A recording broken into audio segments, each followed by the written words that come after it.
21 August म्हणजेच आज कशामुळे भारत बंद जाणून घ्या, काय बंद राहणार आणि काय खुले। पण त्यापूर्वी चॅनलवर नवीन असाल तर सबस्क्राइब करायला विसरू नका।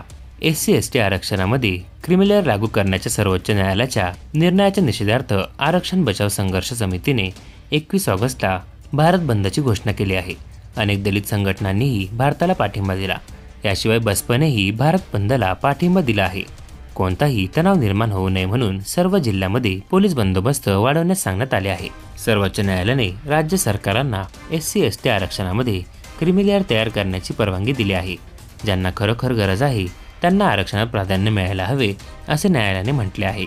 भारत बंदची घोषणा करणाऱ्या संघटनांनीही हा निर्णय मागे घेण्याची मागणी केली आहे। तर बघूयात आज नेमक्या कोणत्या सेवा बंद असतील। भारत बंदबाबत अद्याप कोणत्याही राज्य सरकारने अधिकृत मार्गदर्शक तत्त्वे जारी केलेली नाहीत। पोलीस प्रशासन सतर्क झाले आहे। या बंद दरम्यान सार्वजनिक सुरक्षा सुनिश्चित करण्यासाठी अधिकारी उपाययोजना करत आहेत। भारत बंद दरम्यान सार्वजनिक वाहतूक सेवेवर परिणाम होऊ शकतो। याचबरोबर काही ठिकाणी खासगी कार्यालयांनाही फटका बसू शकतो। तर बघूयात कोणत्या सेवा सुरू असतील। या भारत बंद दरम्यान रुग्णालय आणि रुग्णवाहिका यासारख्या आपत्कालीन सेवा सुरू राहतील। बँक कार्यालये व शासकीय कार्यालये बंद ठेवण्याबाबत शासनाकडून अद्याप कोणतेही आदेश आलेले नाही।